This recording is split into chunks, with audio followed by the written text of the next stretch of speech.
Hey, this is Jamey with Stonemaier Games, and today I'm going to talk about one of my favorite things in tabletop games, and those are spoilers. I am going to reveal spoilers today on today's video. Basically, I'm going to spoil my favorite elements, my favorite spoilers in a variety of tabletop games. And so I know this is not going to be for everyone. Probably this is not going to be a video that you're going to want to watch all the way through. So I'm going to timestamp each of the games that I talk about. So if you have played that game or you don't intend to play that game, you can go right to that game and learn about my favorite spoiler in that game. We're also going to be maybe a little lighter on visuals in this video because I don't want someone who's accidentally flipping through to spoil something visually as they're looking through this video on YouTube. Also, for comments, please be spoiler conscious in the comments. So if you wanted to talk about spoilers, you can do that. This is the topic of this video, but maybe clearly label up top on your comment the game that you're going to talk about, so someone who doesn't want to read that comment knows to stop reading about it. So just to clarify what I mean by a spoiler here, I'm going with a focused definition of a spoiler. So there are, pretty much in any game that you open up, unless you've read about that game and learned about the game, there are going to be spoilers in that game. And this goes for any game if you haven't learned about it. But there are some games that are focused on kind of the narrative experience of learning about what's in the game and the story of the characters, of the plot, the world, things like that. And those are, I would call kind of lighter spoilers in a game. The things that I'm focusing on today are kind of the really memorable twists, the big memorable reveals, the types of things that I would never want to share with someone if they were planning on playing the game because it could actually have an impact on their experience of playing the game. The big things that really stuck with me and I think would hurt someone if they knew. And so those are going to be the types of spoilers I'm going to focus on today. But before I start with number 10, I'm going to have kind of a 0-point spoiler here for Aeon's End Legacy. So Aeon's End Legacy is a legacy game that I really, really enjoyed. I was having a blast with this game. It's a really excellent game. It's still like on my top 10 list of my favorite campaign and legacy games. I think it was on there. But the spoiler that I'm going to mention for this game, the spoiler that came through in Aeon's End Legacy, is that after the final game, or what we thought was the final game, there was another game to play. And I think this is a fun spoiler. It's not something that I would tell someone in advance, but I kind of wish the game hadn't made it a spoiler. I wish the game hadn't done it. I appreciate what they were trying to do. They were basically saying, if you've really enjoyed this game enough to play 7 plus, or really it's between 7 and 14 sessions of it, depending on if you won or lost. If you enjoyed the game enough to do that, here's an extra game to play so that you can actually finish the campaign. I love the spirit of it. However, in terms of planning purposes, like when I get it's like if I went to see Marvel Infinity War Part 2, and then at the end of the movie they said, oh, actually there's a Part 3. You've kind of mentally prepared yourself for that to be the finale, the final movie, and then you find out there's one more. And you got to kind of invest that extra time, that extra energy, that extra hope in that final movie, or that, in this case, the final game. It was a wonderful spoiler, but something that I wish hadn't actually been a spoiler. I wish it had just been on the box from the beginning that here is this extra, that you are going to be playing, I believe it was 8 sessions instead of 7. So I wanted to start that out because I think it was a clever spoiler, something fun to find, but I wish they hadn't done it. So number 10 involves, this is the only one on this list that I personally did not experience because I only got around 6 or 7 games into Gloomhaven. But when I asked ambassadors about their favorite spoilers in games, a number of them mentioned Gloomhaven, and I think it deserves to be on this list because it sounds like there's some pretty cool spoilers that I missed out on Gloomhaven. And this actually might be the same thing. 2 different ambassadors said 2 different things here. One of them said that there's an envelope in the game that says, open this when you feel like you deserve it. Which I think is really clever. I don't know I don't know when the game is actually telling you that you should deserve it, or if it's just a player decision that you decide, okay, we deserve this now. We're going to open this envelope. That in itself, I think, is pretty clever. Another ambassador said that their favorite spoiler in Gloomhaven was a new character that requires a code to decipher to unlock that character. Now, this actually may be tied to this envelope that someone else mentioned. They just didn't realize that the deserving it was part of this whole puzzle that you needed to solve throughout the game to unlock this character.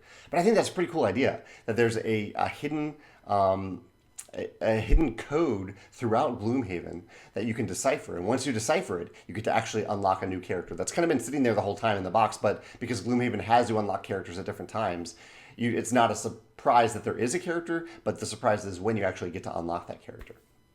So I thought that was pretty cool that Isaac built those elements into Gloomhaven. So I put that at my number 10 slot, even though I didn't experience them myself. The other 9 I have experienced. Number 9 is Clank Legacy.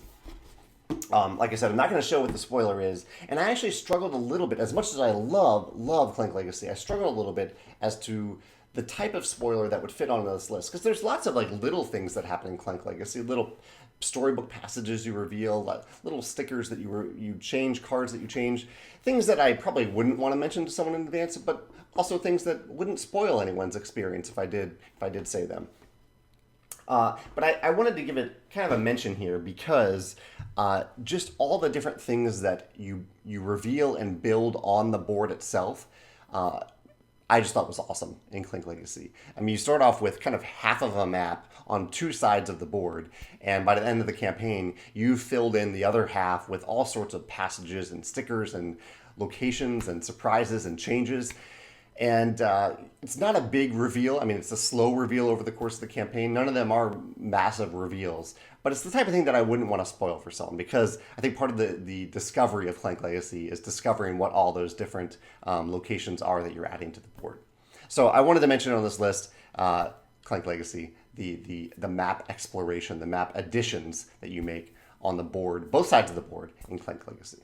That's number 9. At number 8, I have Seafall. Seafall is another Legacy game that I didn't actually finish. I think we got 5 games into Seafall before we collectively decided we're just not having a ton of fun. We've experienced what we want to experience from this game. 5 sessions is enough. However, by doing that, we missed out on something really, really big. And that is that there's a blacklight in Seafall. And this blacklight comes out at a certain point in the game, and it lets you look at all these character cards that you've played with over the course of the campaign, and you get to see on some of them hidden numbers that mean something in the game. I read about this a while ago. I can't remember exactly what they mean, but how cool is that? That there's a blacklight in the game that lets you look at something that's been in plain sight the entire campaign and learn something new from those character cards. I thought that was really, really cool in Seafall. And that's something I kind of wish we had experienced a little earlier in the campaign, but it's kind of something that you need to have players looking at those cards for a good amount of time before making that reveal that there's something else to see on those cards for it to have any momentous impact. So yeah, the blacklight in Seafall is my favorite spoiler in that game. That's number 8. At number 7 is the Seventh Continent. I've not played all the curses in Seventh Continent. There are probably plenty of spoilers that I've not experienced. And that would probably impact someone's experience if they played Seventh Continent. My favorite moment in Seventh Continent, though, was while playing the first curse, we discovered a cavern, a cavern/dungeon, and we walked into this cavern/dungeon thinking it might just be a single cave that we'd walk into, maybe a single card, maybe a card or two, and it turns out it was like a whole other world that we had ventured into. It was a massive cavern system that led up to a really cool moment at the end. And I just thought it was awesome. Just that we could go deeper and deeper. And we had several moments while we were exploring this cavern where we were like, okay, this isn't actually helping us on the path for the curse that we are on right now. This is probably for another curse in the game, but we could just keep going deeper. I mean, why not? We're having fun. Let's go deeper and deeper into this. And I almost wish that the game hadn't made us ask that question, hadn't made us consider that we weren't doing something important because we weren't focusing on the main curse at that moment, rather than just focusing on the active exploration and going deeper and deeper into this cave. Because, as I said, the cave was awesome. It was huge. They put a lot of work and effort into this cave. There's even surprises in the cave itself. This is a spoiler video, so I'll mention one of them. One of them is that there is a hidden tripwire in one of the caverns, where if you spot it and you spot the hidden number next to it, you can avoid the tripwire. We didn't do that. We tripped right over the tripwire and got hurt rather badly. But there's all these cool like mini games that happen in the cavern. Really, really cool like cavern dungeon system in this one area of the Seventh Continent that I thought was awesome. So that is, at number 7, my favorite spoiler in the Seventh Continent. At number 6 is so there are spoilers in plenty of games that aren't campaign games. Oftentimes there are spoilers in games that you only play once, like the Unlock series of games. And there is one Unlock scenario called Squeak and Sausage. It's actually, I think, the first one that I played that has a brilliant moment in it that I'm going to spoil for you. And that is right at the end of the campaign, there is a clue that that looks kind of like bars. And you can't really tell at first if it's applying to something that you saw earlier, if it was like a jail cell or something. I don't even remember the exact clue, but basically the game is having you look at the barcode on the box and I believe the number on that barcode. So I thought this was so clever that the game made you kind of look outside of the box, to literally think outside of the box or on top of the box to see the answer to this clue. And I remember it in particular because I'm not very good at these puzzles, these escape room games, but I got this one. This was one where when it came up, I was like, oh, like it took me maybe 3 seconds to think, oh, they're talking about the barcode. Because I look at barcodes all the time. I'm a publisher. I think about barcodes every day. And so that was very satisfying for me to figure out. So I love, this is kind of a category of games, not just Unlock, not just escape room games, but games that make you look literally like outside of the box and on top of the box and under the box for things. I'll talk about that in a minute to find some spoilers. But that was my favorite spoiler in any escape room game in Unlock, Squeak, and Sausage at number 6. At number 5, what do we have at number 5? Oh yeah, Pandemic Legacy. Big one, big series. I've included all 3 seasons in this, 1, 2, and then 0 for Pandemic Legacy. I'll start with 0, actually. For 0, my favorite spoiler was the facility that you need to infiltrate. And it plays out kind of like an advent calendar, if you're familiar with that, where it's this giant dual-layered piece of cardboard that you unlock. I believe it was under the insert. So under that, I love spoilers where you find things under the insert in games. You pull this out from under the insert, and as you walk into a room for the first time, you reveal that room by pulling off this the top layer of the cardboard and pulling it off permanently and setting it aside. And now you know what's in that room. You have access to that room. But you then have to move through and navigate through this thing. Again, it kind of like Seventh Continent. It feels a little bit like a dungeon that you're crawling through and getting to different and accessing different areas in this facility. And it goes over multiple games. It's tough to stay in this facility, and so you might go a little bit into it, do a little bit, and then come back out and do something very different in the next game as you explore deeper and deeper into it. But I just had a blast with it. Megan was like off saving the world in our 2-player session of this game, and I was just playing around in this facility and trying to learn the secrets in it because of that dungeon crawl aspect to it. So yeah, that was my favorite in Pandemic Legacy Season 0. And the first Pandemic Legacy was more about the story beats. The idea that there are zombies. The idea that there is a betrayal and that one of the characters dies. Those story beats were so memorable, so big. Those are the kind of cinematic style story beats that I would never want to spoil for someone. That especially the zombies, the betrayal, all 3 of them, the character death. They're big moments in this game in Season 1. And then Season 2, I really loved Season 2, what they did with the map, how you're branching out on this map. But the big spoiler in Season 2 is that you are playing as the infected. You are no longer dealing with the infected zombies of the world. You are the future of those zombies. You are what they became, and you are playing those characters. I just thought it was so clever, and it's in plain sight the entire game. You're looking at your character art, thinking, "Oh, this is kind of just like the post-apocalyptic look of people in this world." But no, that's what the infected look like in the future, and that is you. Just thought that was so clever. I love things that are hidden in plain sight. Those style of spoilers I really, really enjoy. So that's number 5, all Pandemic Legacies. At number 4, I have 2 of my games on this list because I think, I know that I have 2 games where I focus specifically on memorable moments, memorable twists, big reveals. And the first that I want to mention is Charterstone. Charterstone is my village building legacy game. And there are a few spoilers in Charterstone that I'm particularly proud of. Ambassadors who answered this question, who spoke about Charterstone, seem to mostly recall the Sky Islands. So this is something that's hidden under the insert in Charterstone. It's a punch board that that has these tiles that are hex-shaped tiles that let you build new buildings, and they hover above the board. They kind of replace hexes in your charter in Charterstone temporarily. But I think people really loved finding that thing under the insert. They weren't expecting that, even though it's been done in other Legacy games.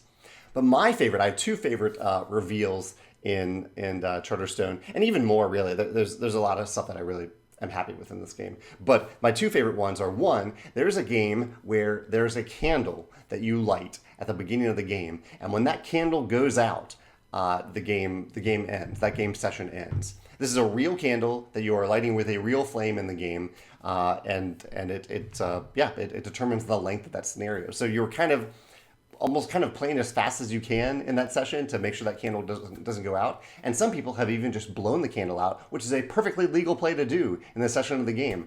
And it has a result. Actually, no, it doesn't.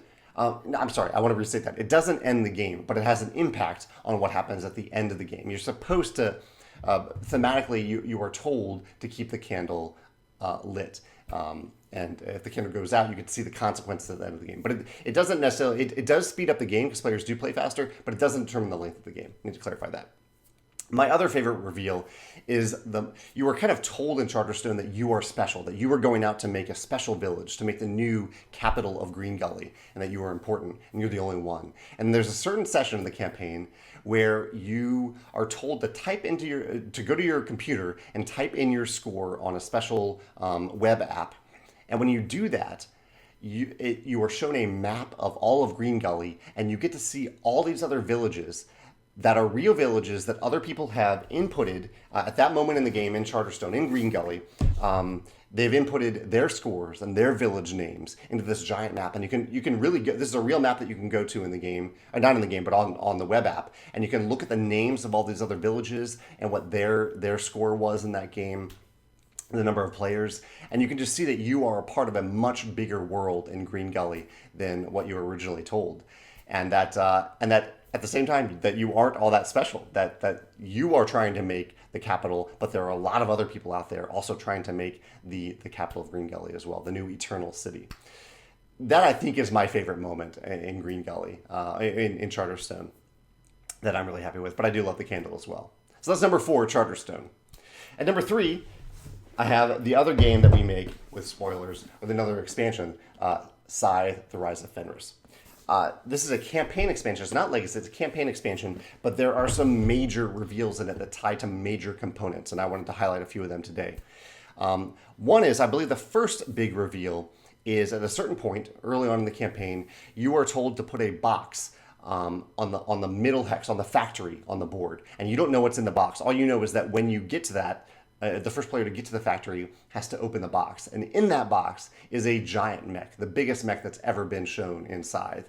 And you have to fight that mech. So I love the idea that you're looking at this box the whole game. You don't know what's in it. You kind of think you know, and you probably do have a pretty good idea, but you don't really know because it's in the distance. So you haven't gotten close enough to see it yet. But then when you arrive, you actually get to see it and fight against it. I love that moment. I love also that that mech and something else that happens in the campaign lead to 2 new factions. So you're unlocking full components in this game. You're unlocking new characters and 4 new mechs for each of these new factions, new power dials, new faction maps. You're like unlocking 2 giant new factions in this game. I love that. I also love that there is a game where you're searching for Vesna, a new character that's introduced, and you're searching for her at the factory, and the game doesn't show you the Vesna card. It looks like a factory card, but it's taped to the bottom of one of the boxes in the game. So at a certain point early on in the campaign, you're told, "Hey, look at the bottom of one of these boxes and use this card for this scenario." I thought that was really cool. And last, late in the campaign, there's one final big reveal, and that is the character Tesla actually comes out, and he has this really cool kind of unicycle. A unicycle does not sound cool, but there's a unicycle style vehicle that he's in. He's a big miniature in the game that you have to deal with in the final scenario of the game. So those are my favorite spoilers in Scythe, The Rise of Fenris. At number 2, Risk Legacy.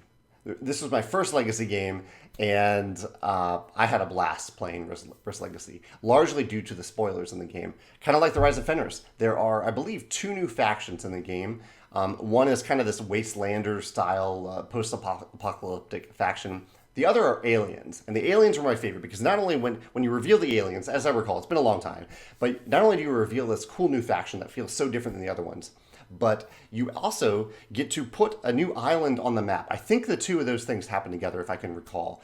And this island connects to different landmasses that already existed on the map. Just so cool that they did this, that you created it wasn't a new continent, but it was a new country on the map based on where the aliens landed, and that you get a new faction along with it. I love that. Also, under the insert of Risk Legacy is a really, really cool spoiler thing. It's an envelope that I believe says "open at your own risk," something to that effect. Or actually, no, I think it actually says "do not open." And of course we opened it, as I think many people do, and there's some cards, some instructions in our particular set that had us do some things. But the coolest part about this that I learned later is that there isn't just one version of the contents of that envelope.